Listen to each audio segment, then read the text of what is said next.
I'm Rose Dawson, the library director, and I am here today having the opportunity to interview Miss Gladys Davis, who is one of those wonderful, wonderful employees that the city of Alexandria had working for the public library for over 60 years. Thank you for having me. Now, I want to get a sense of, you grew up in Alexandria, right? Yes. And so give me a little bit about, your family life. I'm from a family of 10 children, born to Winnie and Ezekiel Howard. Okay. 8 girls. Wow. And 2 boys. We all were able to get an education, and we all went to church on Sundays. My mother did housework. My father was a bricklayer. Out of all of the 10 children, we all were able to either go to business school, college, Okay. and we all got a trade. We have teachers, nurses, government workers, and we were just one big happy family. Now, where did you live in Alexandria?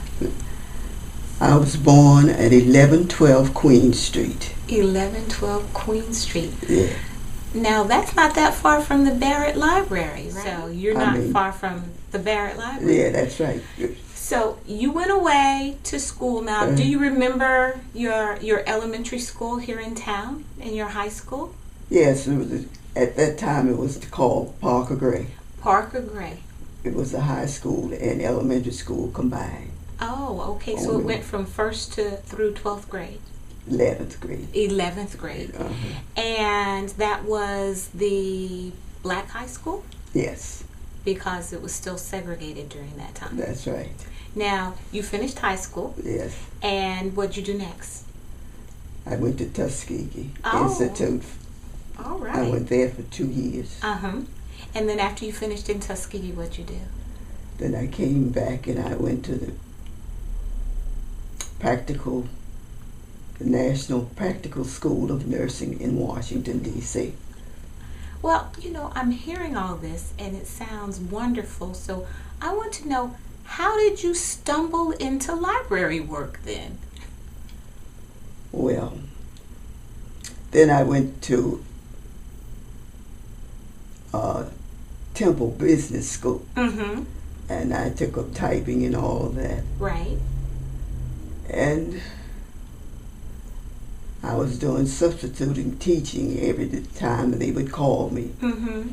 And then one day, the lady at the library came over to the school, and she was asking the principal about someone, if she knew of any young girl, because her clerk was leaving. Oh, okay. So one afternoon when I was leaving, Miss Peterson said, "Come in here, young lady." I said, "Yes. Now what is going on? Do you want a permanent job?" I said, "Doing what?" She said, "That don't give me that." She says, "The lady over the library needs someone, and I know that you can do it. All right. Are you interested? Because I'll give her your name." I said, "Yeah, I'll try." And so I went over and I talked to Sir Murphy Carr. And I started. I would come in at 2 o'clock and work until it closed at 6. Closed at 6. And from then on, until when they closed it, they shipped me on up to the library on Queen Street. So you started working at the Robinson Library? Uh-huh.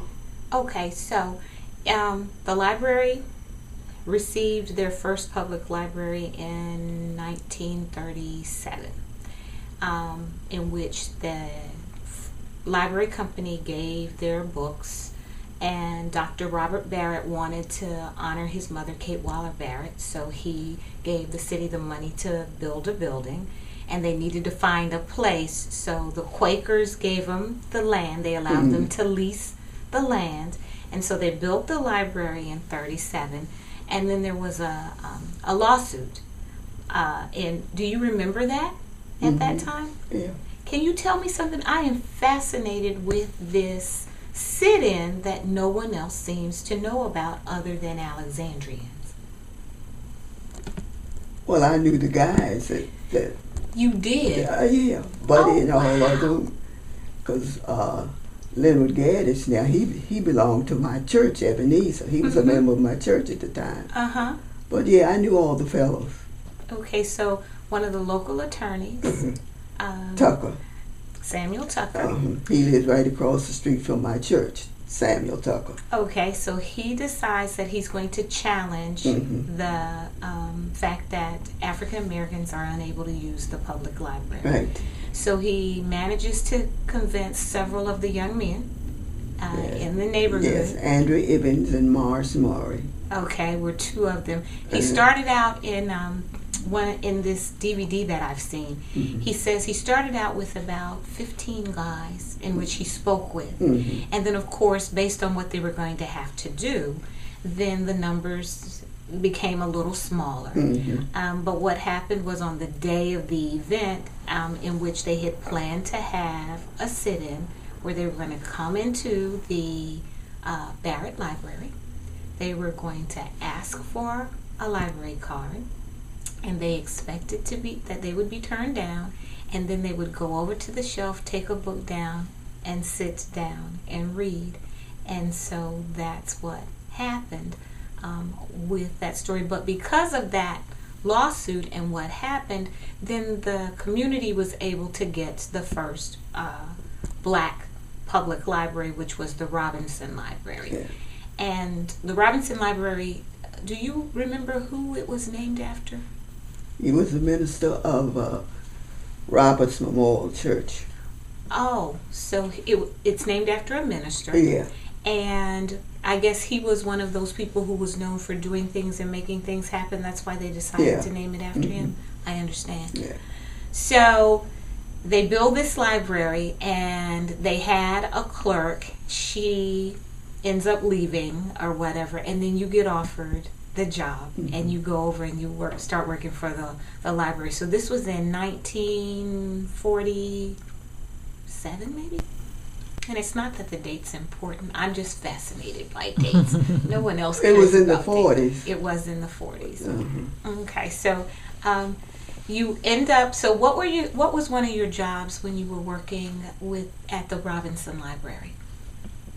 Oh, I had to work the desk, type up the library cards. Oh yes. Oh And yes. shelve the books. Oh wow. So you were a Jill of all trades. That's right. Yeah, jack of all trades. I was an all-around girl. So yeah, so people can't imagine nowadays. They come in and they ask for a library card. They get this nice little plastic card, and it's handed to them, pre-processed. And so basically, a person would come in and they'd say, "I would like a library card." And then walk me through what you would do. Well, they would fill out the little application. Then I would take it in the back and type up a card. And so you type up a card for them, and you'd able to give them the card, and then the application would stay on file in the back. Yeah. So you were issuing library cards. You were providing reference service. Yeah. So now, from what I know, I think that you were known as being a really good person with children's stuff, interacting with the kids. So is that correct? Yes. So now, what was your favorite book? My favorite book was Little Women. Little Women. Well, why? Why? Because it reminded me of my family, all those girls. Oh, I can understand that. Yes. I can understand that. Yes. So Louisa May Alcott's Yes. Little Women. And did you ever bother to read Little Men? Yes, I did.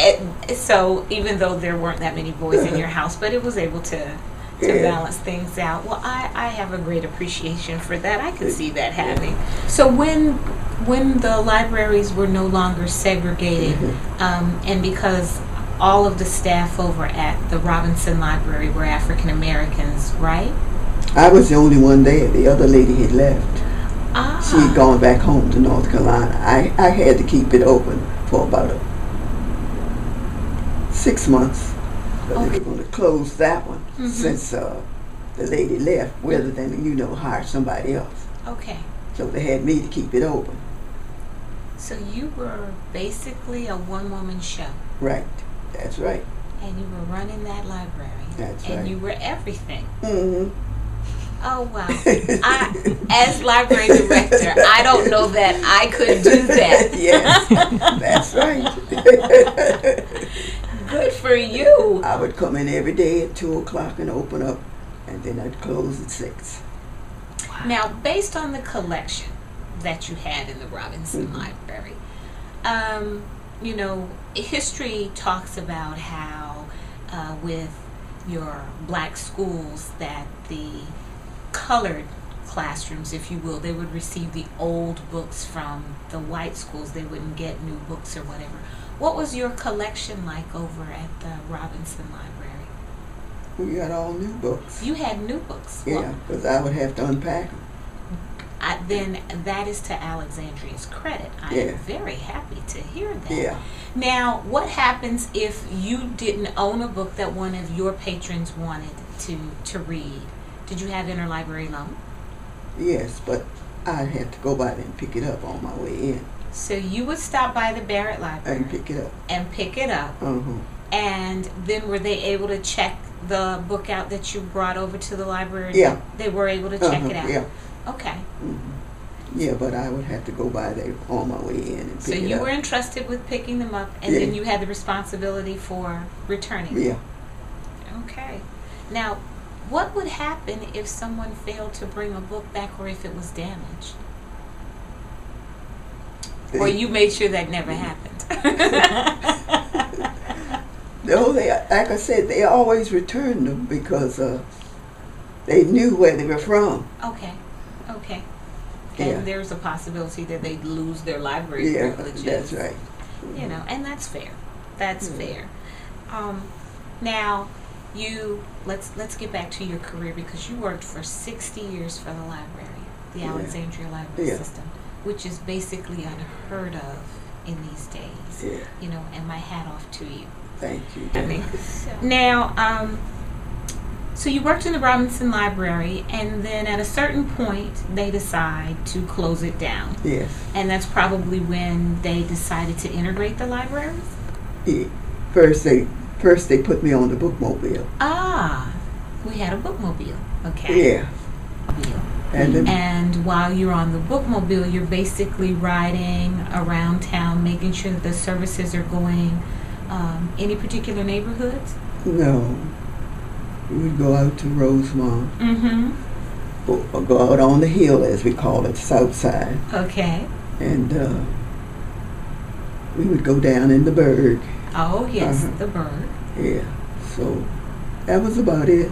Okay, all right. And so they had the bookmobile, and after a certain point, you're moved off of the bookmobile, and you're assigned to the Barrett Library. Right. After a while, when they got to the place that they didn't want me on the bookmobile, then they put me in the library. Okay. They kept me in the back, typing up cards and things. It was a while before they put me out front. So you were working at the Barrett Library, but you weren't out front. You were behind the scenes, typing things. Yeah. Now, and they gradually worked up to putting me out front. So you're working there. And how long do you work at the Queen Street Library? I worked there until they built the Beagley. Wow. Yeah, I was there until they built Beagley. And they sent me to Beatley. But yeah, I was there from then on. Now, did you move in and start doing children's work in the Barrett Library or in Queen Street, or did you do it in the Beatley Library? No, Queen Street. Okay, so you were providing children's services Queen. there. Yeah. Now, do you have any memorable stories of interacting with the kids when you were in the library that you'd like to share with us? Now, I've been told that you can remember. One of the stories that was shared with me was that a child came in one day and you spoke with them and you asked them their name. And you said, "Oh yeah, because I recognize you. I remember your mother and I know your grandmother." So that meant you were seeing lots of generations come through the library. Yeah. Yes. Yes. So you were making sure, but we know now that it's so important that our children read. Yeah. And you were making sure of that with our children a long time ago. Yeah. Now, what is it you would say today to some of the young people? I mean, you've lived through the whole segregation. You saw a lawsuit take place, a sit-in no less, to make sure that folks get equal rights. You experienced 4 years ago our first African American president, and now he has been reelected. I mean, times have changed. And so if you had to say something to a person who's raising children, or just an African American family coming up today, would you have any advice for them?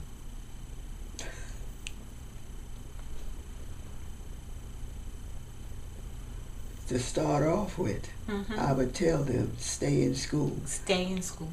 Get an education. Education's key. That's right. And do you see the public library having a role in that? Yes. Well, as a director, I definitely want to know what it is I need to be doing that my libraries can provide to help these young people and these families succeed.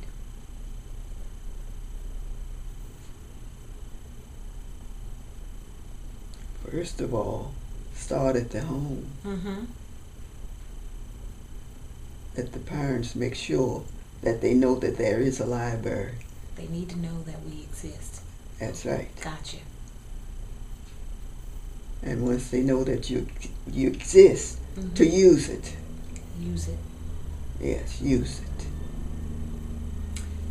I think that's sound advice. Yes. Ms. Davis, I would like to thank you so much for being willing to talk with me. And actually, I'd love to come back and visit another time. I'm here every day. All right. Come anytime. All right. Thank you so much. Thank you so much, and thank you so much. Thank you. I'm going to get a hug. Oh, it's so sweet of you. Thank you. Thank you. And she makes a mean rum cake. Oh, yes. I knew that was coming.